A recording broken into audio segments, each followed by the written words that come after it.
இருக்கும் ஆத்ம நண்பர்கள் அனைவருக்கும் என்னுடைய காலை வணக்கத்தை சொல்லிக்கிறேன். பிரபஞ்சத்திற்கு ஒரு நன்றி சொல்லிக்கலாம். நம்மளுடைய குரு பிதாமக பிரம்மரிஷி பத்ரிஜி அவர்களுக்கு நம் அனைவருடைய வணக்கத்தையும் நன்றியும் தெரிவிச்சுக்கலாம். இந்த மகாவதார் பாபாஜி குழுவினருக்கு மிகப்பெரிய ஒரு நன்றி. பழனியப்பன் சாருக்கு, ரங்கநாதன் சாருக்கு, அத்தனை பேருக்கும் எனக்கு வாய்ப்பளித்த இந்த குழுவில் எனக்கு வாய்ப்பளித்ததற்கு மிக மிக நன்றி. நம்ம மனிதனின் கடமைகள் அப்படின்னு சொல்லிட்டு அன்னைக்கு பார்த்தோம். நிறைய விஷயங்கள் பார்த்தோம். அரிஷட் வர்க்கங்கள், மனிதனுடைய 6 எதிரிகள், அதுல இருந்து வெளியில வரணும், நிறைய விஷயங்கள் பார்த்தோம். அதுல முக்கியமான இன்னொரு கடமை அப்படின்னு சொன்னா தியானம், சுவாத்தியாயம், சத் சங்கம் அப்படின்றது.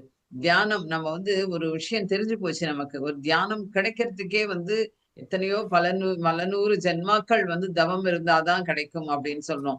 அப்ப நம்ம கிடைச்சிருச்சு. கிடைச்சதுக்கு அப்புறம் அதை நம்ம பண்ணாம இருக்கோமா? இதை நம்ம நோட்டீஸ் ஒரு நாள் என்ன சொல்லுவோம்னா, எனக்கு டைம் இல்ல, உங்களுக்கு என்ன? எல்லாருமே என்கிட்ட சொல்றது பர்சன் என்னன்னு கேட்டா, நீங்க கமிட்மெண்ட்ஸ் எல்லாம் முடிச்சுட்டீங்க, நீங்க உங்க ஒரே ஒரு பொண்ணு கல்யாணம் பண்ணி கொடுத்துட்டீங்க, நீங்க ஃப்ரீ ஆயிட்டீங்க, நீங்க தியானம் பண்றீங்க, நீங்க புக்ஸ் படிக்கிறீங்க, நீங்க வெளியூர் போறீங்க, நிறைய சொல்றாங்க. ஆனா நான் மட்டும் கடமை பிடிச்சிட்டேன். கடமைகள் இதுல இருக்கிற அத்தனை பேருக்கும் எல்லா கடமைகளும் இருக்கு. அதோட சேர்த்து நம்ம டயத்தை பேலன்ஸ் பண்ணி 24 ஹவர்ஸ்ல நம்ம நம்மளுடைய டயத்தை பேலன்ஸ் பண்ணி நம்ம பண்றோமா அப்படின்னு நீங்க செல்ஃப் செக் பண்ணிக்கோங்க. எனக்கு டைம் இல்ல அப்படின்னு சொன்னா நம்மள நாம ஏமாத்திக்கிறது. எனக்கு வேலை இருக்குன்னு சொன்னா நம்மள நாம ஏமாத்திக்கிறோம். நம்மள ஆன்ம வளர்ச்சியை நம்ம தடை செய்யறோம். அந்த நெகட்டிவ்க்குள்ளேயே போறோம். இல்ல, வேண்டாம், முடியாது. இது எல்லாமே பாத்தீங்கன்னா மனிதனினுடைய ஆற்றலை குறைக்கும். இது அத்தனை பேரும் நம்ம தெரிஞ்சுக்கணும். என்னால முடியும். எண்ணம் எப்படி இருக்கணும்னு சொல்லியிருக்கோம்னா, அதி அபூர்வ எண்ணங்களாக இருக்கணும். மிராக்குலஸ் தாட்டா இருக்கணும். என்னால முடியும். இது என்ன பெரிய விஷயம்? ஃபர்ஸ்ட் நம்பணும். நம்பிக்கை. ஒரு இடத்துல பாத்தீங்கன்னா, இந்த கோவிலுக்கு போனா இது 6 வாரம் நீங்க போனீங்கன்னா உங்களுக்கு பெரிய வேலை கிடைக்கும், லட்சம் கிடைக்கும், அது கிடைக்கும்னு சொல்லும்போது எவ்வளவு முடியலனாலும் போறோம் இல்ல. அப்போ ஒரு எதிர்பார்ப்போட தானே போறோம். போனா கிடைக்கும். அப்படி யாராவது போய் சாமி கிட்ட, அப்பா சாமி நீ எப்படி இருக்கன்னு கேட்டிருக்கோமா நம்ம? நீ எப்படி இருக்க? உலகத்தையே தாங்குறிய? உலகத்துல இத்தனை பேர் அவங்கவுங்க குறைகள் சொல்லிக்கிட்டே இருக்காங்களே, யாராவது நான் சந்தோஷமா இருக்கேன், மிக்க நன்றின்னு ஒருத்தர் சொல்றாங்களா? யோசிச்சு பாருங்க. இன்னைக்கு நிறைய கொடுத்துருக்கேன். என்ன எனக்கு ரொம்ப திருப்தியா இருக்கு, நீ எப்படி இருக்கு அப்படின்னு அந்த சுவாமியை கேக்குறாங்களா யாராவது? எதிர்பார்ப்புடனே தானே போறாங்க. அப்ப அந்த மாதிரி அந்த மாதிரி நம்ம என்ன பண்ணணும் அப்படின்னு சொன்னா, இந்த மாதிரி எதிர்பார்ப்புகள் இல்லாம ஃபர்ஸ்ட் நம்பணும். நம்புறோம் இல்ல அந்த விஷயத்த. அப்ப தியானம் கிடைச்சாச்சு. தியானத்துல தான் ஃபர்ஸ்ட் தியானத்துல என்ன கேட்கணும்னா, எனக்கு தலைவலி போகணும், கால்வலி போகணும், பினான்சியல் ப்ராப்ளம் போகணும், இதெல்லாம் கேட்கறதுன்றது மிக மிக தவறான ஒரு செயல். நான் என்லைட்மெண்ட் ஆகணும். இந்த தாட்டை வைங்க எல்லாருமே. நான் என்லைட்மெண்ட் ஆகணும். நான் நிறைய பேருக்கு தியானத்தை சொல்லி தரணும். நான் தியான பிரச்சாரம் பண்ணணும். இந்த மாதிரி சர்வீஸ்ல இருக்கணும். எல்லாராலையும் முடியும். என் மனம் இருந்தால் மார்க்கம் உண்டு அப்படின்னு சொல்லுவாங்க. ஏன் நம்பணும். நீங்க நீங்க என்னன்னு கேட்டா, நீங்க 5 மணிக்கு எழுந்துக்கிறீங்களா? 4 மணிக்கு எழுந்துக்கோங்க. அப்ப அங்க என்ன பண்ணுவோம்? எனக்கு முடியல. ஏன் அந்த 1 ஹவர் தியானத்துல நமக்கு எனர்ஜி வரும் அப்படின்ற புரிதல் ஏன் இல்ல? ஏன் அப்ப நீங்க தியானத்துக்கு பிரயோஜனமே இல்லையா? தியானத்துக்கு வந்தாச்சுன்னு சொன்னா நமக்குள்ள ஒரு செல்ஃப் டிசிப்ளின் அப்படின்றது கண்டிப்பாக தேவை. அந்த சுய ஒழுக்கம், அது மாதிரி அகசுத்தம். சுய ஒழுக்கம், அகசுத்தம் நமக்கு வேணும் கண்டிப்பா. அந்த சுய ஒழுக்கம் என்னன்னு கேட்டா, இன்னைக்கு காத்தால எழுந்துக்கணும், 5 மணிக்கு எழுந்துக்கணும். நம்ம தியானம் யாரும் நம்மள ஃபோர்ஸ் பண்ண போறது இல்ல. எந்த ஒரு நம்ம இந்திலே பாருங்க, நம்ம இத்தனை அரேஞ்ச் பண்றாரு, நம்ம இங்க எத்தனை பேர் இருக்கோம். ஆனா அதனால அவங்கவுங்களுக்கு என்ன வேணும்னா, எனக்கு என்ன ஆன்ம வளர்ச்சி வேணும், அதுக்கு நான் இந்த கிளாஸ் அட்டன் பண்ணணும், அதுல இருந்து ஒரு சின்ன ஒரே விஷயமாவது நமக்கு இன்னைக்கு கத்துக்கணும் அப்படின்னு நீங்க செய்ய செய்ய என்ன ஆகும் அப்படின்னு சொன்னா, எங்கேயோ போயிடும். அது மட்டும் தான் நிரந்தரம். உலகாய விஷயங்கள், எப்ப பாரு உலகாய விஷயங்கள். ஏன் இந்த உலகாய விஷயங்கள்லயே நீங்க போக போக போக என்ன ஆகும்? எனர்ஜி குறையும். இது எல்லாருமே கண்டிப்பா தெரிஞ்ச உலகாய விஷயங்கள் தேவை. வாழ்வதற்கு பணம் தேவை, வாழ்வதற்கு சந்தோஷம் தேவை, குழந்தைகள் தேவை, குடும்பம் தேவை, எல்லாமே தேவை. ஆனா எல்லாமே பேலன்ஸ் பண்ணி நம்ம அந்த 24 மணி நேரம் தான் பிரைம் மினிஸ்டர் இருக்கும். அவர் நமக்கும் 24 மணி நேரம் தான். ஒரு நாட்டையே எவ்வளவோ ப்ராப்ளம் இருக்கு, எப்படி சமாளிக்க முடியுது? அப்ப ஒரு வீட்டுக்கு நம்ம இவ்வளவு பிரச்சனைகள் சொல்றோம்னா, பிரச்சனைகள் பிரச்சனைகள் பிரச்சனைகள் சொல்லிக்கிட்டே போக போக போக கண்டிப்பாக நெகட்டிவ் தான். பிரச்சனைகளுக்கு எனர்ஜி கொடுக்கிறோம். இது எல்லாரும் புரிஞ்சுக்கணும். ஏதோ ஒரு வலி வருதா, தலைவலி வருதா? எனக்கு கூட சாருக்கே தெரியும். ஒரு 6 டேஸா ஒரு தலைவலி. என்ன பண்ண முடியும்? வரட்டும். அதுக்கு என்ன தியானம் பண்ணா வராதுன்றது கிடையாது. சரி, ஏதோ ஒரு கர்மா கழியுது, வரட்டும். கால் நல்லா தானே இருக்கு, கண்ணு நாளைக்கு எல்லா வேலையும் பண்ணிக்கிட்டு தான் இருந்தோம். அந்த த்ரோட்டுன்னு சொல்லும் போதுதான் பேச முடியலன்றதுக்காக கிளாஸ நம்ம போஸ்ட்போன் பண்ணதுன்றது அந்த பேசணும் அதனால அப்படின்னு சொல்லி. அதனால வந்து நம்ம வந்து இது வேண்டாம். நம்ம மெடிடேட்டர்ஸ் மட்டும் இல்ல, மெடிடேட்டர்ஸ் மாஸ்டர் ஆகணும். கண்டிப்பாக தியானிக்கும் அந்த ஆசானுக்கும் வித்தியாசம் இருக்கு. நான் மெடிடேஷன் பண்றேன். எனக்கு வேலையெல்லாம் இருக்கு. நான் வீட்ல உட்கார்ந்து பண்ணிக்கிறேன். எனக்கு என்ன முடியுதோ பண்ணிக்கிறேன். பண்ணிக்கோங்க. அதனால ஒண்ணும் இல்ல. அடுத்தடுத்த ஜென்மாக்கள்ல தான் வரணும். அப்போ நான் இந்த ஜென்மால வரணும். இதுதான் நம்மளுடைய சவால் என்னன்னு கேட்டா, எல்லாத்தையும் பேலன்ஸ் பண்ணி, எல்லாத்தையும் இது பண்ணி நம்ம அந்த வெளியில வரோம் பாருங்க. அதுதான் சவால், அதுதான் கடமை, அதுதான் தியானத்தினால் ஞானம் அப்படின்னு சொல்றது. புத்தகங்கள் படி எவ்வளவு டைம் வேஸ்ட் பண்றோம். நம்ம எல்லாம் செக் பண்ணி பார்த்திருக்கோமா? இந்த மொபைல வச்சுன்னு என்னென்ன பாக்குறோம், என்னென்ன ஃபார்வர்ட் மெசேஜஸ் பண்றோம். ஒரு ஒரு மெசேஜ் வந்ததா அடுத்த நிமிஷம் 10 பேருக்கு வாட்ஸ்அப்ல ஃபார்வர்ட் பண்றோம். இது இங்க 6 வாரம் போங்க, இந்த இது போங்க, இது இந்த உடலுக்கு இந்த உபாதையா, இது இந்த மருந்து சாப்பிடுங்க, அதை பண்ணுங்க, இதை தேவையில்லாத குப்பை மெசேஜ். நீங்க வந்து பாத்தீங்கன்னா, இந்த குட் மார்னிங் மெசேஜ் கூட நான் பதில் போட மாட்டேன் நான். ஏன்னா எனக்கு என்ன அப்ப பேட் மார்னிங்னு ஒண்ணு இருக்கா? யோசிச்சு பாருங்க. ஒண்ணு பத்திரிஜி கேட்பாரு, யார்கிட்டயோ போய் நீ நல்லா இருக்கியான்னு கேட்டா அவருக்கு கோவம் வரும். நல்லா தானே நிக்கிறேன், அப்புறம் நல்லா இருக்கியான்னு என்ன கேள்வி அப்படின்னு கேட்பாரு. அது மாதிரி வந்து பாத்தீங்கன்னா, தேவையில்லாத விஷயங்கள் அந்த குப்பைகளை அகற்றிடுங்க. இதுவும் மனிதனுடைய கடமையில முக்கியமான ஒன்று. கிளாஸ் கவனிக்கும் பொழுது வர்ற விஷயங்கள், இதை மட்டும் நம்ம அடுத்த நிமிஷம் மறக்கிறது கிடையாது. பிராக்டிகல்ல கொண்டு வாங்க. அதுக்குதான் பிரதீப் சார் சொல்வார், ஜேர்னல்ஸ் எழுதுங்க. என்ன பேசணும், பேசுறதுக்கு முன்னாடி ஒருத்தர் இவ்வளவு பெரிய மெசேஜ் அனுப்புறாங்களா, ஐயோ அவங்க மெசேஜ் நம்ம திருப்பி அனுப்பலன்னா தப்பா நினைச்சுப்பாங்களே அப்படின்னு இல்ல. நினைச்சிட்டு போட்டோம். அதுக்கு நமக்காக வாழணும். நமக்கு என்ன, உனக்கு எந்த சந்தோஷத்தை கொடுக்கறதோ அந்த விஷயத்த மட்டும் தான் செய்யணும். ஏன்னா அனுபவமே ஞானம் அப்படின்றது சாதாரண விஷயம் கிடையாது. அனுபவமே ஞானம் அப்படின்றது. இதுக்கு வந்து நீ போய் டிகிரி படிக்கணும்னு அவசியம் இல்லை, பெரிய ரிசர்ச் பண்ணணும்னு அவசியம் இல்லை. வாழ்க்கை பாடம் இதெல்லாம் வந்து பாத்தீங்கன்னா பர்சனலா நான் அனுபவிச்ச விஷயங்கள் வந்து ஷேர் பண்றேன். எங்க அம்மா வந்து ஒரு 2018ல இறந்து போனாங்க. அப்பதான் நாங்க தியானத்துக்கு வந்தோம். அன்னைக்கு அவங்க நல்லா இருந்தாங்க, ஒண்ணுமே ப்ராப்ளம் இல்ல. நைட்டு 9 மணிக்கு இறக்க போறாங்க. 8 மணிக்கு அவங்க ஏதோ சொன்னாங்க. நான் சொன்னேன், என்னம்மா கொஞ்சம் சும்மா இரும்மா, என்னம்மா அப்படின்னு சொன்னா அதுக்கு என்ன சொன்னாங்க தெரியுமா? நீ வாய மூடு, உன் வயசு என் அனுபவம் அப்படின்னாங்க. இன்னமும் அந்த வார்த்தை எனக்கு காதுல ஒலிக்கும். ஏன்னு கேட்டா அத்தனை வருடம் அந்த குடும்பத்துல எவ்வளவு விஷயங்கள் கத்துக்கிட்டு இருப்பாங்க. இப்பெல்லாம் ஒண்ணுமே இல்ல. அப்பெல்லாம் ஜாயிண்ட் ஃபேமிலி, எத்தனை பேரு, 10 பேரு, அவங்களுக்கு சமைக்கணும், அவங்கள அட்ஜஸ்ட் பண்ணிக்கணும், எவ்வளவு விஷயங்கள். அதே மீறி சக்சஸ்ஃபுல்லா ஒரு 60 வருஷம் 2 பேரும் சேர்ந்து இருக்காங்க அப்படின்னு சொன்னா எவ்வளவு பெரிய விஷயம். எத்தனை இருந்திருக்கும், எத்தனை சவால்களை மேற்கொண்டு இருப்பாங்க. அந்த மாதிரி அனுபவமே ஞானம் அப்படின்னு சொல்லும்பொழுது அந்த அனுபவங்களை கேளுங்க. எல்லாருடைய அனுபவங்களை கேளுங்க. நல்ல விஷயங்கள் மட்டும் எடுத்துக்கோங்க. இந்த மொபைல்ஸ் பாக்குறதுன்றது ஃபர்ஸ்ட் கண் வந்து அவ்வளவு கண்ணால நமக்கு 75% நமக்கு எனர்ஜி வேஸ்டா போகுதுன்னா யோசிச்சு பாருங்க. இந்த கண் இல்லாதவனுக்கு அந்த கண்ணை இருப்பது நமக்கு இருக்கு இல்ல, எவ்வளவு நல்ல அற்புதமா கடவுள் பார்க்க கொடுத்திருக்காரு. அப்ப அந்த இது எல்லாமே வந்து பாத்தீங்கன்னா மனிதனுடைய கடமை என்னன்னா, இந்த கர்மால போய் மாட்டிப்பேன்னா உனக்கு நல்ல பார்வையை கொடுத்தேன், நல்ல விஷயங்கள் கேட்கறதுக்கான காதை கொடுத்தேன், நல்ல விஷயங்கள் செய்யறதுக்கான வாய் பேசுறதுக்கான இது கொடுத்தேன், நீ என்ன பண்ணேன்னு நம்மள மேல கேள்விகள் கேட்பாங்க. அதனால தேவையா பேசுங்க, தேவையில்லையா அந்த மொபைல் வந்து எல்லாருமே இன்னைக்கு 10 பேர் இருந்தா எல்லார் கையிலயும் மொபைல் தான் இருக்கு. ஒருத்தருக்கு ஒருத்தர் பேசி பக்கத்து வீட்டுல யாரு இருக்காங்கன்னு கூட யாருக்கும் தெரியாது. அதனால இது எல்லாமே அவங்க கிட்ட என்ன இருக்கோ கத்துக்கோங்க. நம்ம கிட்ட என்ன இருக்கோ சொல்லிக் கொடுங்க. நம்ம வந்து வாழ விடு. நம்மளால மத்தவங்களுக்கு ஒரு நல்லது நடக்கணும், நமக்கும் நல்லது நடக்கணும். இந்த நெகட்டிவ் நம்ம என்ன பண்ணுவோம், யாராவது ஏதாவது பிரச்சனை நம்மகிட்ட சொல்லியிருப்பாங்க, அது 4 பேர்ட்ட ஷேர் பண்ணுவோம். அது ஷேர் பண்ண 10 விஷயம் 100 விஷயமா போகும். ஆரம்பிச்சது ஒண்ணுமே இருக்காது. அவங்கள நம்ம வந்து நீங்க வந்து காசிப் பேச வச்ச கர்மா உங்களுக்கு ஆயிடும். நம்மளுடைய பிரச்சனைகளை நீங்க மத்தவங்க கிட்ட பேசும்பொழுது அவர்களுக்கு அது ஒரு கதையாகி விடும். இது நல்லா நம்ம தெரிஞ்சுக்கணும். நல்ல ஒரு இன்ட்ரெஸ்டா கேட்டுக்கிட்டு இருப்பாங்க. அவசியமே இல்ல.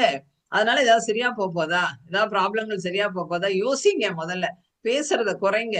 நிறைய பேசுவாங்க, எக்கச்சக்கமா பேசுவாங்க.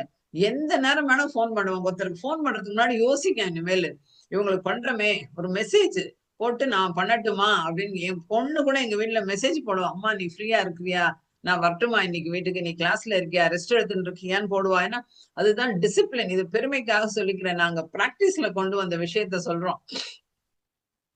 அடுத்தவங்களோட உணர்ச்சிகளை மதிக்கணும், அடுத்தவங்க கிட்ட இறைத்தன்மையை பார்க்கணும். ஒவ்வொரு விஷயங்களும் ஜஸ்ட் லைக் தட் ஒரு போன் பண்றது, தேவையில்லாத விஷயங்கள் பேசுறது, இது எல்லாமே எனர்ஜியை குறைக்கும்.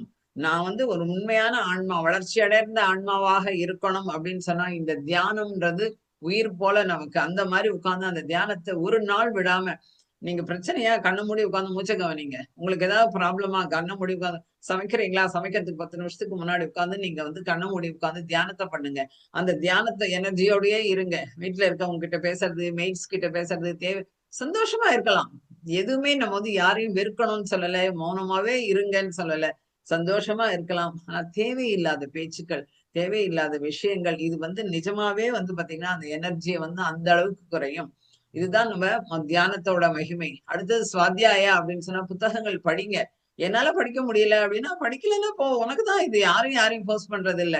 அதனால இந்த புக் நாலேட்ஜ் அப்படின்றது 1/2 அன் ஹவர் படிங்க. 10 நிமிஷம் படிங்க. அத 4 பேர்ட்ட சொல்லுங்க. நான் இந்த கிளாஸ்ல வந்து சொல்றேன். நான் ஒரு 10 நிமிஷம் என்னோட எக்ஸ்பீரியன்ஸ் சொல்றேன்னு சொல்லுங்க. இந்த ஸ்வாத்தியாயம் நம்ம புக் படிக்க படிக்க அந்த மகான்களோட கனெக்ட் ஆயிடுவோம் நம்ம. இந்த மகான்களோட சரித்திரங்கள் எல்லாமே என்னன்னு கேட்டா பாடம். நம்ம கஷ்டம் கஷ்டம் கஷ்டம் நம்ம சொல்றோம்.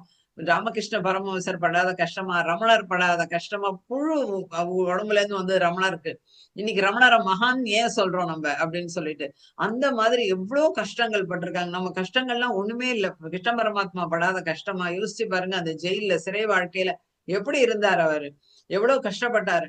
அதுதான் அவர் பரமாத்மாக இருக்காரு. அதனால வந்து பாத்தீங்கன்னா, அந்த மாதிரி விஷயங்கள். அதனால இந்த கஷ்டம் எனக்கு வந்து நாங்க கீழ்நிலையில இருக்கிறோம். எங்களுக்கு பண கஷ்டம். பணக்க நீ கொண்டு வந்த வாழ்க்கை இது. நீ எடுத்து we create our own reality. நம்ம பாவ கர்மாவும் எடுத்துட்டு வருவோம், புண்ணிய கர்மாவையும் எடுத்துட்டு வரோம். இன்னைக்கு வந்து நல்லா இருக்கிறோமா, ஒரு நல்ல விஷயம் பண்ணியிருக்கோம் நம்ம அப்படின்னு சொல்லிட்டு. இன்னைக்கு ஏதோ சிறு சிறு உபாதைகள் வருதோ, கெட்ட கர்மம் எதுவும் பண்ணியிருப்போம். ஏன்னா யாருமே பியூர் பர்ஃபெக்ஷன் அப்படின்றது சொல்றதுக்கு இல்ல. அப்ப அத கழிக்கிறதுக்கு வந்திருக்கோம். அப்ப பிராரப்த கர்மா, இந்த கர்மா இந்த ஜென்மால இருக்க கர்மாவ கழிச்சிருங்க. கழிக்கும்போது என்ன ஆகும் அப்படின்னு இந்த ஜென்மால எப்படி கழிக்கிறதுன்னு இதுதான் தியானம் செய்யுங்க, சுவாத்தியாயம், சத்சங்கம், அதுக்கப்புறம் தேவையில்லாத பேச்சுக்கள், அளவான பேச்சு, மிதமான பேச்சு, ஆகாரம் குறைக்கணும், தேவையில்லாம சாப்பிடுறது, நம்ம சமக்கிறோம். மத்தவங்களோட பாரத்தை சமப்பது, அவங்க ஹோம் ஒர்க் அவங்கவங்க செய்யட்டும். நமக்கு அவசியம் இல்லை. எல்லாமே நம்ம குழந்தைங்க நம்மளை தேடி வந்திருக்கு.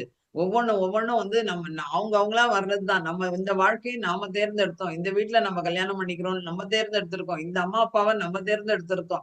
அப்புறமா வந்து நான் கஷ்டப்படுறேன்னு நீங்க கஷ்டப்படுறேன்னு சொல்லிட்டே இருந்தா கஷ்டப்படு. போயிட்டே இருங்க மேல மேல. ஒவ்வொரு ஒவ்வொரு தடைக்கல்லும் படிக்கல்லப்பான்னு சொன்னாங்க. அது மாரி ஏறி போங்க. ஒவ்வொரு இடத்துலயும் ஏறி போய் சவால்களை எதிர்கொள்ளுங்க. என்னால முடியும். முயற்சி உடையார் இகழ்ச்சி அடையார்ன்னு. அப்போ வந்து என்னங்க இப்ப எனக்கு புத்தகம் படிக்க நேரம் இல்ல. நேரம் இல்லன்னா என்ன பண்ண ஒரு 1/2 மணி நேரம், 10 நிமிஷம். சின்ன சின்ன புக்ஸா வச்சுக்கோங்க. அது வந்து கண்டிப்பாக கடமைகள்ல ஒண்ணு ஸ்வாத்தியாயா. எனக்கு இப்போ எல்லாருமே சொல்லுவாங்க. வர்றவங்க அத்தன பேரும் என்ட்ட என்ன சொல்லுவாங்கன்னா, "எனக்கு டைமே இல்ல. நீங்க சொல்றீங்க." ஏன் டைம் இல்ல? எவ்வளவு நேரம் பேசுறோம்? எவ்வளவு நேரம் வேஸ்ட் பண்றோம்? Wasted time never returns. அப்ப அந்த டயத்த நம்ம யூஸ்ஃபுல்லா பண்ணிக்கணுமா? வேண்டாமா? ஒரு ஒரு நிமிடத்தையும் நாம் பயனுள்ளதாக நாம் ஆக்கிக் கொள்ள வேண்டும். ஒரு நாளைக்கு இன்னைக்கு ஒரு மாஸ்டரோட சப்ஜெக்ட் கேட்கிறீங்களா? நாளைக்கு இன்னொரு மாஸ்டரோட சப்ஜெக்ட் கேளுங்க. எது வேணும்னாலும் நம்ம பிஎம்சில அவ்வளவு கொட்டி கிடக்கு நாலேட்ஜ். எப்பயோ சீனியர் மாஸ்டர்ஸ் எக்கச்சக்கமா பேசியிருக்காங்க. தெலுங்கு தெரிஞ்சவங்க பத்ரிஜியோடது அவ்வளவு இருக்கு தெலுங்குல. அது கேளுங்க. தெலுங்கு மாஸ்டர்ஸ் எல்லாமே கேட்கணும். ஒரு நாளைக்கு ஒருத்தர்ட்ட கேட்கணும். கேட்கறதுன்னு சொன்னா அப்படியே நம்ம காதுல போட்டுன்னு இப்படியே செய்யறது இல்ல. உட்காருங்க. 1/2 மணி நேரம் உட்கார்ந்து கண்ண மூடி அந்த ஸ்பீச்ச கேளுங்க. முக்கியமான விஷயத்த நோட்ஸ் எடுத்து வச்சு கையில எப்பயுமே வந்து பார்த்தீங்கன்னா, பேப்பர் பேனாவோட தான் இருக்கணும். உட்கார்ந்து வந்து நோட்ஸ் எடுங்க. இந்த ஒரு ஒரு இதுல வந்து இந்த நோட்ஸ் எடுத்து, ஆஹா இது ஓகே. இது அடுத்த வாட்டி உங்களுக்கு வரும்போது இத திறந்து பார்க்கறதுக்கு இதா இருக்கும். அடுத்த நாள் இன்னொருத்தரது கேளுங்க. ஒவ்வொருத்தர்கிட்டயும் ஒரு நாலேட்ஜ் இருக்கு. ஒவ்வொருத்தர்கிட்டயும் ஞானம் இருக்கு. நான் இவங்களது தான் அட்டெண்ட் பண்ணுவேன். அவங்களது அட்டெண்ட் பண்ண மாட்டேன். இப்ப 10 பேர் தான் இருக்காங்களா, இங்க போய் நான் பேச மாட்டேன். அவசியம் ஒருத்தர் இருந்தா கூட பேசணும். ஒருத்தர் இருந்தா கூட பத்ரிஜி எங்கேயோ நடந்து போய் கிளாஸ் சொல்லி குடுத்திருக்காரு. அதுதான் அவர் பிதாமக பிரம்ம ரிஷி பத்ரிஜி ஆனாரு. அவர் சொல்லிக் கொடுத்த அவருடைய ஸ்டூடண்ட்ஸ் நம்ம எப்படி இருக்கணும்? அவருடைய எத்தன பேர உருவாக்கிட்டு போயிருக்காரு. அப்புறம் நம்ம என்ன பண்ணணும்? நம்மளுடைய கடமை இது மாரி கடமைகளை நம்ம தவிர்த்தோமானால், பாவத்தில் கண்டிப்பாக அது மிகப்பெரிய ஒரு பாவமாகிவிடும். அடுத்தது சஜன சாங்கத்தியம். சஜன சாங்கத்தியம்னா சத்தியம் தெரிந்தவர்களுடன் கூடுதல். அவங்களோட பேச்சு ஒரு நாளைக்கு ஒரு செஷன் அட்டெண்ட் பண்ணுங்க. அவங்க அங்க பேசுங்க. அங்க அவங்க கிட்ட இருந்து நிறைய ஏன்னா ஒவ்வொரு வாட்டி ஒவ்வொருத்தரும் பேசுவாங்க. ஒவ்வொருத்தர்கிட்ட இருந்து ஒவ்வொரு விஷயங்கள் வரும். அத்தனை விஷயங்கள் நீங்க கேட்கும்போது உங்களுக்கு வந்து பாத்தீங்கன்னா பிரமிப்பா இருக்கும். எனர்ஜியா இருக்கும். உண்மையிலே எனக்கு அவ்வளவு உடம்பு முடியலனா கூட நான் உட்கார்ந்து ஒரு கிளாஸ்ல உட்கார்ந்து பேசுறேன்னு சொன்னா அந்த டயத்துல எங்க போகும் அந்த வலிகள்னு தெரியாது. ஏன்னா மனசு அதனால தியானம் பண்ணா வலி வரும். எல்லாருக்கும் எல்லாம் வரும். ஆனா, தியானம் பண்ணும்பொழுது நமக்கு வந்து தாங்கக்கூடிய சக்தி வரும். ஏன்னா, ஒரு மோர்ல உப்பு போட்டாச்சு. அது மோர வந்து உப்பு போட்ட உடனே குடிச்சு பாக்குறோம் நம்ம. ஆஹா உப்பு அப்படின்னு சொன்னா என்ன பண்ணுவோம்? தண்ணிய ஊத்தி ஊத்தி சரி பண்ணுவோம். அதனால இந்த ஜென்மம் இல்ல, எத்தன ஜென்மத்துக்கு முன்னாடி என்ன பண்ணுமோ தெரியாது. அதுக்காக சிறு சிறு உபாதைகள் வரத்தான் செய்யும். உடம்புன்னா ஏதோ ஒரு வலிகள் இருக்கும். இருந்துட்டு போகட்டும். அதை ஏன் நம்ம டிஸ்கஸ் பண்ணிட்டு 10 பேர்கிட்ட சொல்லிக்கிட்டு, நேத்து நான் வந்து வந்து முந்தா நாள் வந்தது, அது வந்ததுன்னு சொல்லிட்டு இந்த முடிஞ்சு போன விஷயங்களை பேசாது இருப்பதும் ஒரு கடமை. ஏன்னா முடிஞ்சு போனத பாஸ்ட் வந்து முடிஞ்சு போனத நினைச்சா துக்கம். வரப்போறத நினைச்சா ஒரு பயம். யாராலையும் நம்ம வந்து நம்மளோட எனர்ஜி கம்மி ஆகுது. யாராலயாவது இவங்க என்ன திட்டிட்டாங்கப்பா, இவங்க என்ன பேசிட்டாங்கப்பா அப்படின்னு நம்ம இரிட்டேட் ஆனோம்னு சொன்னா நம்ம லோ லெவல் எனர்ஜில இருக்கோன்ற அர்த்தம். கண்டிப்பாக இது வந்து புரிஞ்சுக்கணும். கண்டிப்பா. அதனால வந்து இந்த என்ன நம்ம இரிட்டேட் ஆறோம்னா, நீ பேசு. நீ மானம் மதுரம், அவமானம் மதுரம் பாரு பத்ரிஜி. ஆனா நீ நீ பேசு, நீ என்ன வேணா பேசு. எனக்கு என்ன இருக்கு? நான் அதுலலாம் நான் ஃபீலே ஆக மாட்டேன் நீ அப்படின்ட்டு ஒரே ஒரு விஷயம் நம்ம தூக்கி போட்டு அடுத்தடுத்த ஸ்டெப்ஸ் போயிட்டே இருக்கணும். நம்ம அதுலயே வாழ்க்கையில வந்து ஸ்ட்ரக் ஆகக்கூடாது எதுலயுமே. எதுலயாவது ஒண்ணுல நின்னுடுறோம் அப்படியே. அதுக்கு மேல போமாட்டோம். அவசியமே கிடையாது. இது எல்லாமே அதுக்கப்புறம் எப்படி சந்தோஷமாக இருப்பது? இந்த டியூட்டீஸ் எல்லாம் பண்ணாலே சந்தோஷமாக இருக்கலாம். How to be happy always. எல்லாருக்கும் என்ன வேணும்? நான் சந்தோஷமா இருக்கணும். எல்லாரும் அப்படிதான். ஆனா சந்தோஷத்தில் ஸ்டக் ஆகாமல் பேரானந்த நிலைக்கு போக வேண்டும். எப்பயுமே அந்த ஹாப்பி, ஜாய், பிளிஸ். ஹாப்பினா என்ன? சந்தோஷம். ஒரு 5 மணிக்கு ஒரு அலாரம் வைக்கிறோம். எழுந்துட்டு நம்ம எழுந்தோம்னா ஓகே. இல்லப்பா கொஞ்ச நேரம் தூங்கலாம்ப்பா. ரொம்ப டயர்டா இருக்கு அப்படின்னு சொன்னா அது ஹாப்பி, சந்தோஷம். ஆனா அடுத்த நிலை என்னன்னு கேட்டா, ச்சே நல்லதானே தூங்கியிருக்கோம். எதுக்கு திருப்பி அது சோம்பேறித்தனம் எதுக்கு? நம்ம எழுந்துக்கணும், எழுந்து தியானம் பண்ணணும் அப்படின்னு நினைச்சா என்னன்னு கேட்டா ஆனந்தம் அப்படின்னு. அதுக்கப்புறம் வந்து இல்ல அதுலயே ஸ்ட்ரக் ஆகக்கூடாது. ஆனந்தம் பிளிஸ் அடுத்தது. என்ன கேட்டா பேரானந்தம். பேரானந்தம்னா என்னன்னு கேட்டா, இன்னைக்கு தியானம் கிடைச்சாச்சு. நாளைக்கு நம்ம மொபைல்ல இத்தனை கான்டாக்ட்ஸ் இருக்கு. யார்கிட்டயாவது நம்ம சொல்லணும். சொல்லி நம்ம அந்த தியானத்தை வந்து 4 பேருக்கு சொல்லணும் அப்படின்னு நினைச்சோம்னா அது பேரானந்தம். ஆன்மா எப்பொழுதுமே பேரானந்த பிரம்மானந்த நிலையில் இருக்க வேண்டும். இதை நல்லா நம்ம புரிஞ்சுக்கணும். ஆன்மா பேரானந்த நிலையில் இருக்கணும். நம்ம பேரானந்த நிலைக்கு இருக்கிறதுக்காக தான் வந்திருக்கோம். சந்தோஷமா இருக்கணும், ஜாலியா இருக்கலாம், என்ஜாய் பண்ணலாம். ஆனால் நம்மளுடைய ஆன்ம வளர்ச்சிக்காக நாம என்ன பண்றோம்? யாரையும் வந்து நீங்க வெளியில போகாதீங்க, சினிமா போகாதீங்க, நீங்க நல்ல ட்ரெஸ் வாங்கிக்காதீங்க, கார் வாங்காதீங்கன்னு யாருமே சொல்லல. அதெல்லாம் போகங்கள். அதுதான் போகம். அது சொல்லுது என்ன? தியானத்தினால் ஞானம், ஞானத்தினால் முக்தின்னா தியானம் சர்வரோக நிவாரணி சகல போக காரணின்றோம். ஏன்னு கேட்டா போகங்கள் கண்டிப்பாக. ஆனா அதுக்கு பின்னாடியே போகாதீங்க. ஒரு 10 வருஷம் கழிச்சுதான் ஒரு வீடு கட்டுவேன் அப்படின்னு சொன்னா 10 வருஷம் கவலையோடயே இருப்பீங்களா? அது 10 வருஷம் கழிச்சு நம்ம இருக்கமா இல்லையானே நம்மகிட்ட இல்லையே அது. அப்ப நம்ம எப்படி இருக்கணும்? சந்தோஷமா வரும்போது வரட்டும். எனக்கு என்ன தேவையோ பிரபஞ்சம் கொடுக்கும் அப்படின்ற ஒரு புரிதல் வேண்டும். எனக்கு கொடுக்கும் என்ன வேணுமோ. பிரபஞ்சம் வந்து 1 கோடி கொடுக்க காத்துக்கிட்டு இருக்கோம். எனக்கு 1,00,000 போதுன்னு நீ சொல்லும்போது போதும் போல இருக்கு அப்படின்னு நினைக்கும். அதனால் தியானத்தை தியானத்திற்காக செய்ய வேண்டும். முக்தி அடைவதற்காக செய்ய வேண்டும். புத்தகங்கள் வாசிக்க வேண்டும். சஜ்ஜன சாங்கத்தியம் அப்படின்னு சத்தியம் தெரிந்த ஜனங்களுடன் எவ்வளவு விஷயங்கள் நடக்கும். எவ்வளவு நல்ல விஷயங்கள். அது மாதிரி சந்தோஷம் அப்படின்னு சொன்னா என்னன்னு கேட்டா முதல்ல வந்து பாசிட்டிவ் வேர்ட்ஸ் அப்படின்றாங்க. பேசுற வார்த்தைகள் வந்து நேர்மறையான வார்த்தைகளாக இருக்கட்டும். ஒரு இன்ஃபீரியாரிட்டி காம்ப்ளெக்ஸ் நிறைய நான் பார்த்திருக்கேன். எங்களால முடியாது, எங்களுக்கு தெரியாது, நீங்க நல்ல ரிச்சா இருக்கிறீங்க, எங்களோட இது இவ்வளவுதான், எங்க பசங்களுக்கு சரியா வேலை கிடைக்காது. இப்படியே பேச பேச பேச பேச என்ன ஆகும் அப்படின்னு சொன்னா அந்த நெகட்டிவ் அந்த வீடையே சூழ்ந்து கொண்டிருக்கும். வீடை ஆசிரமமாக மாற்ற வேண்டும். கண்டிப்பாக வீடு வந்து எங்க உட்கார்ந்தாலும் எந்த இடத்துல உட்கார்ந்தாலும் உனக்கு தியானம் வரணும். எந்த இடத்துல வந்தாலும் சந்தோஷம் வரணும். அப்ப வந்து என்ன ஆகும்? நேர்மறையான வார்த்தைகள். இவங்க கிட்ட பேசினப்பா. யாராவது ஒரு உடம்பு சரியில்லாம வராங்கன்னு வச்சுக்கோங்களேன். ஐயோ இந்த உடம்பா? இது என்ன தெரியுமா? இது அவங்களுக்கு வந்து அவங்க இறந்தே போயிட்டாங்க அப்படிமோ அவங்களுக்கு ஒண்ணுமே இருந்திருக்காது. ஒண்ணுமே இருந்திருக்காது. இந்த வார்த்தைகளால அவங்க பயத்திலேயே இதாயிருப்பாங்க. அப்ப வந்து அவங்க கிட்ட பேசும்போது, "இது ஒண்ணுமே இல்லையே! சாதாரண 10 நிமிஷம் நீங்க தியானம் பண்ணுங்க. சரியாயிடும் பாருங்களேன்." அப்படின்னு நீங்க சொல்லி பாருங்களேன். அவங்களுக்கு அடுத்த வாட்டி வருவாங்க. இவங்கள பார்த்தாலே எனக்கு சந்தோஷமா இருக்கு. இவங்க கிட்ட பேசினாலே எனக்கு ரொம்ப பிடிச்சிருக்கு அப்படிம்பாங்க. அது மாரி குழந்தைங்க கிட்ட கூட, "நீ ஜெயிப்ப. நீ ஜெயிக்கிறதுக்கு பொறந்திருப்ப." அப்படி சொல்லி வளங்க. "நீ தியானத்த பண்ணிட்டு போ." ஃபர்ஸ்ட் என்னன்னு கேட்டா, "விபூதி வச்சுட்டு போ. நீ பாஸ் ஆயிடுவ." அப்படின்னு சொல்றோம். என்ன விபூதி வச்சுட்டு போய் படிச்சுட்டு போன்னு சொல்லுங்க. தியானம் பண்ணிட்டு போன்னு சொல்லுங்க. மூட நம்பிக்கைகளை வளர்க்காதீர்கள். கண்டிப்பாக. ஏன்னு கேட்டா, நீ வெறும் படிக்கவே இல்ல, ஒண்ணும் இல்ல, விபூதி வச்சுட்டு போகலன்னு சொன்னா ஃபெயில் ஆயிடுவா. நான் யோசிச்சு பாருங்க.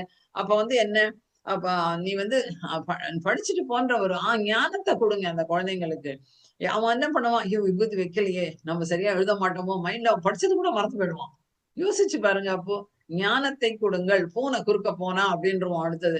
பூனை குறுக்க போனா, அது போனா போயிட்டு போகுது. அதுக்கு என்ன அது போனா சரியில்ல. அது உடனே தண்ணி தண்ணி குடிச்சா சரியாயிடுமா? மைண்ட் எல்லாம் அதே இருக்கும். அப்ப எதுக்கு இந்த மாதிரி விஷயங்கள்? இது எல்லாமே வந்து தேவையே இல்லை. கோவில்களுக்கு போங்க. புராதன கோவில்களுக்கு போங்க. உட்கார்ந்து கண்ண மூடி உட்கார்ந்து கோரிக்கைகளை விடுத்துவிட்டு தியானத்தில் அமருங்கள். இது எல்லாமே வந்து சந்தோஷத்திற்கு உண்டான வழி. மனம் எப்பொழுதுமே பேரானந்த நிலையில் இருக்கணும். அதற்கு பேச்சு என்பது நேர்மறையான பேச்சுக்களாக இருக்க வேண்டும். தேவையில்லையா அந்த நேரத்துல மௌனம் இருங்க. நான் சொல்லி நீ கேட்கணும்ன்றது கிடையாது. நான் சொல்றத நீ கவனிக்கிறியா? நல்ல விஷயத்த எடுத்துக்கிறியா? அப்படின்னு ஒரு வாட்டி சொல்லுங்க. அடுத்த வாட்டி என்ன ஆகும்? மௌனம். யாரு 10 பேர் முன்னாடி நீங்க மௌனம் வந்து எனர்ஜியை கொடுக்கும். மௌனம் ஆன்மாவின் மொழி. மௌனம் கடவுளின் மொழி. அப்ப வந்து என்ன ஆகும்? மௌனம். உன்ன நீயே பாரு. அமைதியா உட்கார்ந்துக்கோ. யாருடைய இதையும் நம்ம வந்து மாற்ற முடியாது. நம்மளால மாத்துக்கிற வேலை நமக்கு கிடையாது. தியானத்த மட்டும் நீ செய்யின்னு மட்டும் தான் வழிகாட்டி விடணும். நான் பிடிச்சுக்கிட்டே இருப்பேன் அப்படின்னு சொன்னா ஒரு பிரயோஜனம் இல்ல. இந்த சப்போர்ட் பண்ணி, பண்ணி, பண்ணி என்ன ஆகுதுன்னா, அவங்க மத்தவங்கள சார்ந்தே இருக்காங்க. அந்த மத்தவர்களை சார்ந்தே இருப்பது என்பது என்ன ஆகுது அப்படின்னு சொன்னா, அவங்களுக்கு உண்டான முயற்சியை நம்ம தடுக்கிறோம். இது வந்து தேவையில்லை அப்படின்றாங்க. இன்னொன்னு வந்து என்ன பேச்சு எப்படி இருக்கணும் அப்படின்னா, வார்த்தை மகிழ்ச்சியான தருணங்களை வீட்ல கூட சொல்றேன். மகிழ்ச்சியான விஷயங்கள ஷேர் பண்ணுங்க. எப்ப பாரு வந்து என்னன்னு கேட்டா, சந்தோஷமான விஷயங்களே பேசுவோம். சின்ன சின்ன விஷயங்கள் கூட என்ஜாய் பண்ணுவோம். சோகமே வேண்டாம். நான் இலை ஃபுல்லா இருந்தா தான் சாப்பிடுவேன். கல்யாண சாப்பாடு இல்ல. ஒரு சின்ன பழைய சாதம் சாப்பிட்டா கூட சந்தோஷமா உட்கார்ந்து சாப்பிடணும். ஏன்னு கேட்டா, போதும் ஒரு பிடி சாதம். என்ன தியான சக்தி இருக்கு. நம்மளும் மகான்கள்லாம் எவ்வளவு சாப்பிட்டாங்க. சங்கராச்சாரியார்லாம் ஒரு பிடி தான் சாப்பிட்டாங்களாம். அவங்கலாம் 100 வயசு இருந்தாரு மகா பெரியவர். எப்படி இருந்தாரு? அந்த எனர்ஜி வந்து இருக்கணும்னு சொன்னா, எனர்ஜி எங்கெங்க குறையுது? அத செல்ஃப் செக் பண்ணுங்க முதல்ல. நான் இன்னைக்கு தேவையில்லாத நெறைய பேசியிருக்கேனா, எண்ணங்கள் கூட எப்படி இருக்கணும்? ஆலோசனா எண்ணமற்ற ஒரு நிலை இருக்கணும். அப்பன்னா ஆலோசனை. அதுல கூட பாத்தீங்கன்னா, நெறைய எண்ணங்கள் ஸ்டோர் பண்ணும்போது என்ன ஆகும் அப்படின்னு சொன்னா, நம்மளுடைய எனர்ஜி குறையும். அதுலேருந்து அத கூட நம்ம செக் பண்ணிக்கணும். எப்பவுமே எண்ணமற்ற நிலை. எப்பவுமே மைண்ட் வந்து எம்ப்டியாக இருக்கணும். தேவையில்லாத குப்பைகள் சேர்த்துக் கொள்ளக்கூடாது. அதுக்கப்புறம் வந்து நெறைய கேளுங்க. நெறைய பாட்டு, நெறைய வீட்ல எப்பயுமே ஒரு மியூசிக் ஒலிச்சுக்கிட்டே இருக்கட்டும். ஏதோ மந்திரங்கள் போய்க்கிட்டே இருக்கட்டும். அப்ப என்ன ஆகும்னா வீட்டுக்கு ஒரு வைப்ரேஷன் இருக்கும். பாட்டு அப்படின்னு சொல்லும்போது நீங்க யோசிச்சு பாருங்க. மிகப்பெரிய பாடகர்கள் எல்லாமே தியான நிலையிலேயே இருப்பாங்க. ஏன்னா, அவங்களுக்கு அந்த பாடும்போது வேற ஒண்ணுமே தோணாது.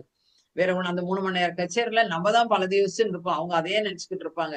அதே மாரி நெறைய பாட்டு. அதுதான் தான் நம்ம மியூசிக் மெடிடேஷன் ஏன் சொல்றேன் மியூசிக் மெடிடேஷன். ஏன்னு கேட்டா, அந்த மியூசிக் வரும்போது நமக்கு அந்த மியூசிக்லயே லயிச்சு ஒரு எண்ணமற்ற நிலைக்கு போவோம்னு. நெறைய அப்ப வந்து என்னாகும்? மனம் சந்தோஷமாக இருக்கும். எப்பயுமே நம்ம வந்து என்ஜாய் பண்ணணுங்க லைஃப. லைஃப வந்து எப்பயுமே இது கிடைச்சா சந்தோஷம், அது கிடைச்சா சந்தோஷம். எதுக்குள்ளயாவது மூட்டை கட்டி வச்சிருக்காங்களா சந்தோஷத்த? இன்னொன்னு அடுத்தவங்களால நம்ம சந்தோஷம் இல்லாமல் போவது என்பது தவறு. என்னுடைய சந்தோஷம் என்கிட்ட இருக்கு. நான் சந்தோஷமா இருக்கேன். அப்படின்ற ஒரு புரிதல் வர வேண்டும். அதுக்கப்புறம் பிடித்த வேலைகள் செய்வதுன்னா, உனக்கு பிடிச்ச வேலைய செய். நீ அவங்கள என்ன வேலை பிடிக்குதோ, இன்னைக்கு வந்து நான் டிவி பார்ப்பேன்னா, பாருங்க ஒண்ணும் இது இல்ல. என்னென்ன இன்னைக்கு வெளியில போணும்னு நினைக்கிறீங்களா? அழகா வெளியில போங்க. வெளியில 4 பேர போய் பாருங்க. எப்பயுமே வந்து ஒரு நெகட்டிவ் பீப்பிள விட்டு போயிடுங்க. நெகட்டிவ் பீப்பிள்ன்னு தான் தூக்கி போட்டுடுங்க. தேவையில்ல. அந்த மாரி ஒரு பிடிச்ச வேலைகள் மட்டுமே செய்து கொண்டு இருப்பது. அப்புறமா வந்து மகிழ்ச்சியை தீர்மானிப்பது. இதேதான் மகிழ்ச்சியை தீர்மானிப்பதுன்னா, இது கிடைச்சா எனக்கு மகிழ்ச்சி அப்படின்னு ஒரு தீர்மானத்த வச்சுக்காதீங்க. இது வந்து இது தவறான ஒரு புரிதல் இது. இன்னைக்கு வந்து ஒரு என்ன கிடைக்குதோ அத வச்சு சந்தோஷப்படுவேன். எனக்கு போதும்ப்பா. நான் நல்லா இருக்கேன். நான் ஆரோக்கியமா இருக்கேன். நான் சந்தோஷமா இருக்கேன். அப்படின்னு சொல்லிட்டு திருப்பி, திருப்பி, திருப்பி மைண்ட்ல சொல்லிக்கிட்டே இருங்க. நமக்கு அது மாரி நன்றி உணர்வோட இருங்க. கிராட்டிட்யூட் மிக, மிக முக்கியமான விஷயம் அந்த கிராட்டிட்யூட்ன்றது. எழுந்த உடனே நம்ம சுவாசத்துக்கு நன்றி சொல்றோமா, நைட் அலாரம் வச்சுட்டு படுத்துக்கிறோம். எழுந்துப்போன்ற ஒரு நம்பிக்கையில. காத்தால எழுந்த உடனே நம்ம எங்கேயாவது சுவாசத்துக்கு நன்றி சொல்றோமா? ஒரு நன்றி சொல்லுங்க. நம்மளுடைய பெற்றோர்களுக்கு நன்றி சொல்லுங்க. நம்மளுடைய லைஃப் பார்ட்னர்ஸ்க்கு நன்றி சொல்லுங்க. ஏன்னா எல்லாருமே கணவன் மட்டும் கிடையாது. மனைவியோட ரோலையும் மனைவி கரெக்ட்டா பண்ணணும். கணவனோட ரோலையும் கணவன் கரெக்ட்டா பண்ணணும். ஒவ்வொருத்தருக்கும் ஒரு நன்றி பரிமாறிக்கொள்ளுங்க. சின்ன சின்ன சந்தோஷங்கள். இந்த மாரி ஒரு விஷயங்கள். அந்த நன்றி உணர்வுன்றது இயற்கைக்கு நன்றி சொல்லுங்க. இலவசமா காத்து வாங்கிக்கிறோம். இலவசமா மழை தண்ணி. இலவசமா எத்தனையோ விஷயங்கள் பூமியில வாங்கிக்கிறோம். அந்த பூமாதேவி பொறுத்தார் பூமியை ஆழ்வார். அந்த பூமாதேவிக்கு நன்றி சொல்லியிருக்கோமா? எத்தன பேர தாங்குறா? உலகத்தையே எத்தன பேர் நம்ம இது பண்றோம். அப்போ அது வந்து நன்றி உணர்வு அப்படின்னு சின்ன சின்ன ஒரு வேலை வீட்ல வேலை செய்யற ஒரு பொண்ணு வேலை செஞ்சு கொடுத்தாலும் அவளுக்கு ஒரு தேங்க்ஸ் சொல்லுங்க. அவ வேலை செய்யறவ தானேன்னு ஒரு அலட்சியம். ஆனா அவங்க 4 நாள் வரலன்னா எவ்வளவு டென்ஷன் ஆகும் நம்ம. இப்ப எவ்வளவு வேலை நானே செய்ய வேண்டியதா இருக்கு. அந்த சின்ன சின்ன விஷயங்கள். குறைகள் எல்லோரிடமும் குறைகள் இருக்கும். அந்த குறைகளை பெரிதுபடுத்தாமல் அடுத்தடுத்த வேலைகளுக்கு போய்க்கிட்டே இருக்கணும். இன்னொன்னு அவங்க வந்து தான் செய்யணும் இல்ல. என் வீடு நான் செய்றேன்னு செய்ய ஆரம்பிங்க. அது மாதிரி அந்த அந்த ஒரு விஷயம் பாராட்டு அப்படின்னு இன்னொன்னு செல்ஃப் அப்ரிசியேஷன். நம்மள நாமே என்ன வந்து எனக்கு பிடிக்கலன்னா யாருக்கு பிடிக்கும்? யோசிச்சு பாருங்க. எனக்கு என்ன பிடிச்சிருக்கு? அப்படின்னு செல்ஃப் நான் இன்னைக்கு நல்லா கிளாஸ் எடுத்தேன். நான் இன்னைக்கு உண்மையிலேயே ரொம்ப நல்லா படிச்சேன். நான் இன்னைக்கு நல்லா நான் இந்த ஒர்க் என்கிட்ட குடுத்தாங்கப்பா. ரொம்ப நல்ல பிரமாதமா பண்ணேன். அப்படின்னு சொல்லிட்டு செல்ஃப் அப்ரிசியேஷன் மிக மிக முக்கியம். நமக்கு நாமே அப்ரிஷியேட் பண்ணிக்கலாம். ஏன்னு கேட்டா, ஏன் எனக்கு ஒண்ணும் தெரியாது. என்னவோ போ! எனக்கு என்ன நான் இப்படி இருக்கேன், அப்படி இருக்கேன்னு சொல்லிட்டு நம்மள நாமே தாழ்த்திக் கொள்ளுவோம். செல்ஃப் லவ் மிக மிக முக்கியமான விஷயம் செல்ஃப் லவ். இந்த செல்ஃப் லவ் வந்து என்னன்னு கேட்டா, எந்த ஒரு விஷயமுமே எனக்கு இன்னைக்கு இந்த ட்ரெஸ் பண்ணிக்கணும்னு நினைச்சேன். யாராவது எதாவது நினைச்சுப்பாங்களோன்னு பண்ணிக்கல. ஏன்? என்ன என்ன விஷயம் யோசிச்சு பாருங்க. எதுக்கு நம்ம வந்து அப்படி பண்ணிக்காம இருக்கணும்? உனக்கு பிடிச்சிருக்கா செய்யி. ஒண்ணும் அவசியம் இல்ல. அதுக்குன்னு எப்ப எல்லாருடைய இதுவும் மதிக்கக் கூடாதுன்றது அர்த்தம் கிடையாது இதற்கு. எல்லாருமே புரிஞ்சுக்கணும். செல்ஃப் லவ்ன்னு சொன்னா, நான் வந்து வீடு வேலையெல்லாம் விட்டுடுவேன். நான் உட்கார்ந்து தியானம் பண்ணுவேன் அப்படின்னு சொன்னா, அதுக்கு பேர் செல்ஃப் லவ் கிடையாது. ஏன்னா குடும்ப தர்மம்னு ஒண்ணு இருக்கு. அந்த குடும்ப தர்மத்தையும் நீ பேலன்ஸ் பண்ற நீ செய்யறியா? அங்கதான் நீ ஜெயிக்கிற. மனிதன் வந்து ஜெயித்துக் கொண்டே இருக்க வேண்டும். தோற்பது அப்படின்னு இருக்கும்பொழுது, அதிலிருந்து பாடங்கள் கற்றுக்கொள்ள வேண்டும். தோற்பது என்பது ஒரு சவால்களாக இருக்க வேண்டும். பிரச்சனைகள் என்று பேசாமல், நான் இதை சவாலாக எடுத்துக்கிறேன். இந்த சவால்ல நான் ஜெயிக்கணும் அப்படின்ற ஒரு புரிதல் வரணும் அப்படின்னு. அப்புறமா வந்து சலனமற்ற மனம் சக்தியை பெருக்கும் அப்படின்றாங்க. மனசு வந்து என்னன்னு கேட்டா சலனம் இல்லாமல் ஏன்னா நிறைய சுமந்துக்கிறோம். காத்தால இன்னைக்கு உங்களுக்கு இந்த மெசேஜ் போட்டாங்க. மத்தியானம் இந்த மாதிரி விஷயங்கள் ஆயிடுச்சு. யாரோ 10 வருஷத்துக்கு முன்னாடி நான் கஷ்டப்பட்டேன். இன்லாஸ் என்ன திட்டினாங்க. அது இதுன்னு இஷ்டத்துக்கு வந்து இந்த மனசுல போட்டு வச்சுக்கிட்டே இல்லாம, சலனம் இல்லாமல் அதுக்கு என்ன வேணும்? நமக்கு தெரிஞ்சது தியானம் தான். இந்த தியானத்தை செய்யும் பொழுது சலனமற்ற மனம் சக்தியை பெருக்கும்பாங்க. அந்த எனர்ஜி அப்படியே அந்த அளவுக்கு சீதை வந்து இருந்தா நெருப்பு பிழம்பா இருக்குமா ஒளி. ஏன்னு கேட்டா அந்த தியான எனர்ஜி. அந்த மாதிரி நம்ம இருக்கணும். நம்ம பக்கத்துல வந்து உட்கார்ந்தாலே யாருக்காவது ஹீலிங் நடக்கணும். அந்த மாதிரி எனர்ஜி நம்ம வச்சுக்கணும். அப்ப நம்ம வந்து ஒவ்வொரு விஷயங்களும் நம்ம பத்ரிஜி சொன்னதை ஃபாலோ பண்ணணும். ஒவ்வொரு விஷயங்களும் புத்தகம் 1,00,000 புக்கு படிச்சாரு. 1 வருஷம் மௌனம் இருந்தாரு. 1 வருஷம் வெறும் லிக்விட் குடிச்சாரு. அப்ப அந்த மன திடம் யோசிச்சு பாருங்க. ஒரே ஒரு நாள் விரதம் இருப்போம். மறுநாள் சேர்த்து வச்சு சாப்பிடுவோம். நேத்து பூரா நான் சாப்பிடலப்பா அப்படின்னு 10 பேர்ட்ட சொல்லுவோம் உட்காந்து. நேத்து பூரா என்ன சாப்பிட்டுருப்போம்? பழங்கள் சாப்பிட்டுருப்போம். வேற ஏதாவது ஸ்வீட் சாப்பிட்டுருப்போம். ஆனா அதெல்லாம் கணக்கு எடுத்துக்க நான் 4 இட்லி சாப்பிடல இன்னைக்கு அப்படிமா பெருமையா. அதனால இது எல்லாமே வந்து பாத்தீங்கன்னா சக்தி பத்ரிஜியோட எனர்ஜி நம்ம கிட்ட இருக்கணும். பத்ரிஜி நம்ம கூடயே எல்லாருமே பாத்துக்கிட்டே இருக்காரு. அப்ப அந்த மாதிரி நமக்கு வந்து மேலுலக ஆசான்கள் நம்மளை கவனிச்சுக்கிட்டே இருப்பாங்க. நீ செய்யற ஒவ்வொரு விஷயங்களையும் அவங்க எல்லாரும் பாத்துக்கிட்டு தான் இருப்பாங்க. அப்ப நம்ம எப்படி இருக்கணும்? செல்ஃப் டிசிப்ளின் அப்படின்றது ரொம்ப ரொம்ப ரொம்ப முக்கியமான ஒரு விஷயம். அப்படின்னு சலனம் இல்லாமல் இருங்கள். எனர்ஜியோட இருங்க அப்படின்னு. அதுக்கப்புறம் எங்கெங்க கூட்டு தியானம் நடக்கிறதோ அங்கெல்லாம் போய் கலந்துக்கோங்க. கண்டிப்பா இது வந்து கலந்துக்கணும். இப்ப இப்ப Zoomலயே நம்ம குரூப் மெடிடேஷன் தான் கலந்துக்கலாம். எப்ப வாய்ப்பு எங்க கிடைக்குதோ அப்ப கண்டிப்பாக முடியாது அப்படின்னு ஒண்ணு சொல்லிடுவோம். எங்கேயோ ஊர்ல திருவிழா, எங்கேயோ கல்யாணம், ஒரு 2 மாசத்துக்கு முன்னாடியே டிக்கெட் போட்டு அதெல்லாம் முடியுது இல்ல. முடியறது தானே. அப்ப நம்ம இதுக்கு மாத்திரம் ஏன் முடியல அப்படின்னு சொன்னா, நீ அதுக்கு ஸ்ரத்த குடுக்கல. இம்பார்ட்டன்ஸ் குடுக்கல. அவ்வளவுதான்.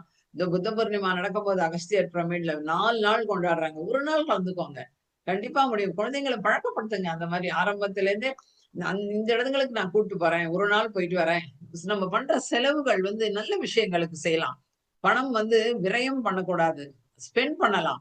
நம்ம வந்து நம்மள எதுக்கு பண்ணணும்ன்றது ஒண்ணு இருக்கு. நம்ம வந்து இந்த என்ன சொல்லுவோம்னா, நீங்க பெரிய கோடீஸ்வரங்க உங்களால முடியும். கோடீஸ்வரன், எடீஸ்வரன் கிடையாது. மனசுதான்.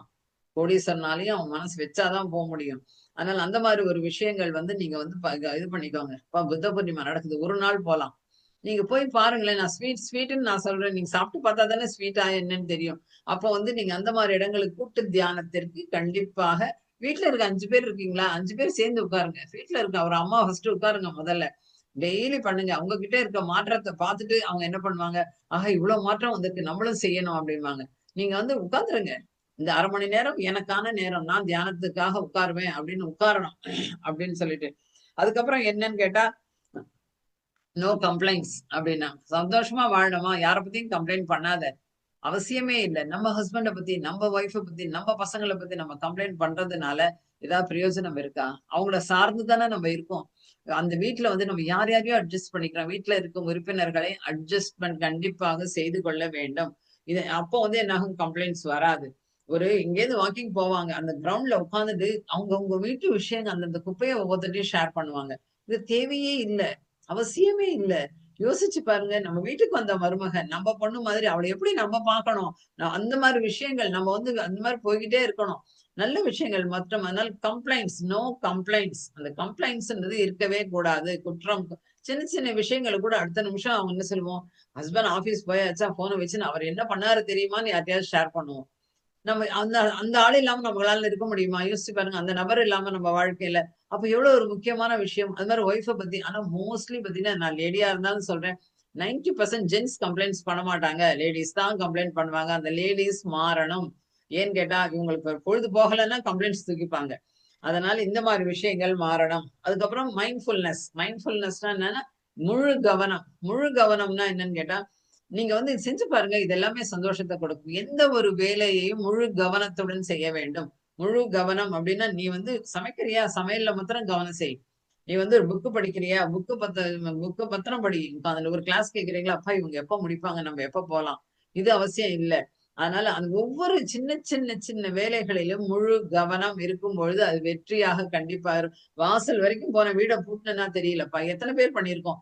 ஸ்டவ் அணைச்சனான்னு தெரியல. பால் வச்சு அணைச்சனான்னு தெரியல. கொஞ்சம் பாரு அப்டின்போம். ஏன்னு கேட்டா கவனம் இல்ல. முழு கவனம் அந்த முழு ஒவ்வொரு வேலையும் நடத்துறீங்களா?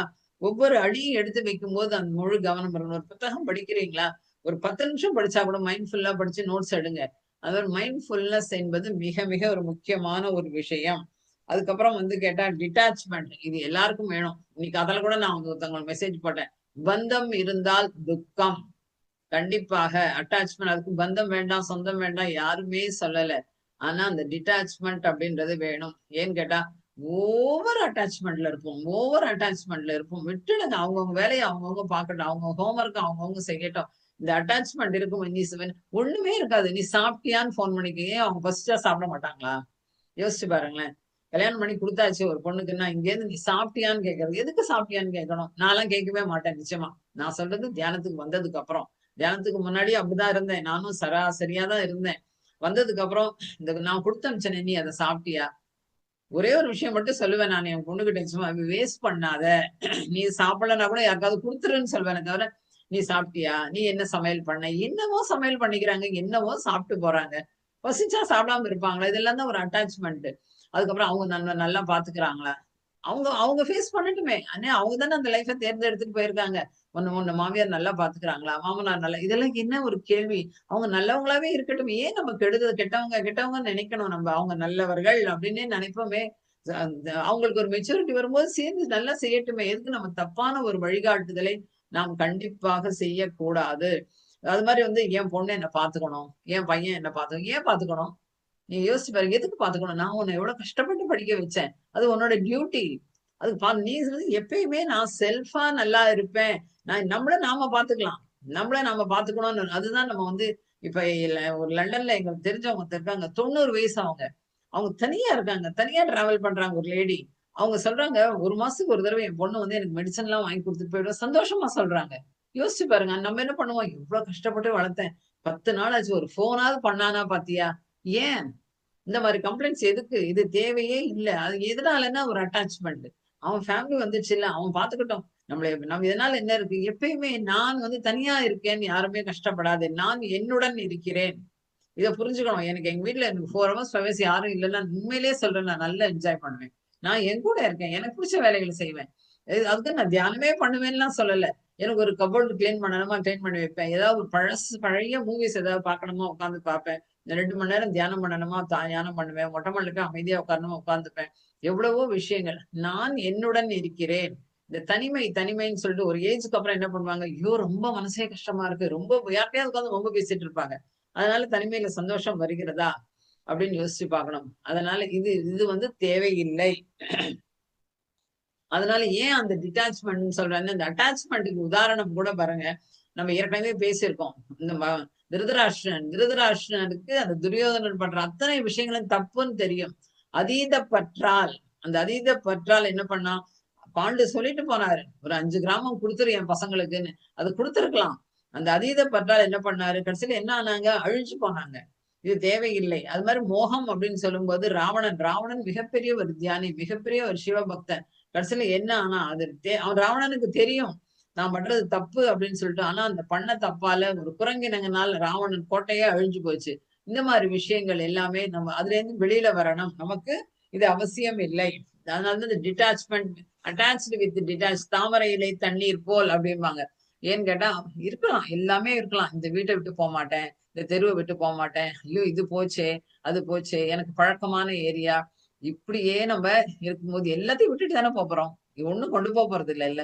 அப்ப என்னத்துக்கு இருக்கு? அதனால இது அவசியம் இல்லை. வாழ்க்கையில வந்து சந்தோஷம், ஆனந்தம், பேரானந்தம். இந்த பேரானந்த நிலையிலேயே இருக்கணும் அப்படின்னு சொன்னா, நமக்கு வந்து இது எல்லாமே டியூட்டீஸ் தான். மனிதனுடைய கடமைகள் தான் இது எல்லாமே. கடமையை செய் பலனை எதிர்பார்க்காதேன்னு கிருஷ்ண பரமாத்மா மாரி நம்ம நெறைய விஷயம் உன்னை எதிர்பார்த்து செய்யாதீங்க. நான் வந்து அவங்க ஒருத்தவங்களுக்கு ஒரு உதவி செஞ்சா அவன் பிற்காலத்துல எனக்கு உதவுவான்னு எதிர்பார்த்து செய்யாதீங்க. யாருக்காவது செஞ்சீங்கன்னா, அத உட்கார்ந்து 10 பேர்ட்ட நான் இவங்களுக்கு அத செஞ்சேன், இத செஞ்சேன்னு சொல்லி காட்டிக்கிட்டு இருக்காதீங்க. இவ்ளோ விஷயங்கள் இருக்கணும். இவ்ளோ குவாலிட்டீஸ் நமக்கு வரணும் அப்டின்னா, நெறைய தியானம் பெருகணும், ஞானம் பெருகணும். தியானத்தினால் ஞானம், ஞானத்தினால் முக்தி. இதுதான் உங்ககிட்ட இன்னைக்கு ஷேர் பண்ணணும்னு நெனைச்சேன். வாய்ப்பு கொடுத்ததற்கு மிக்க நன்றி. காத்தால இத்தன பேர் இருந்து பொறுமையா கேட்டவங்க அனைவருக்கும் மிக்க நன்றி.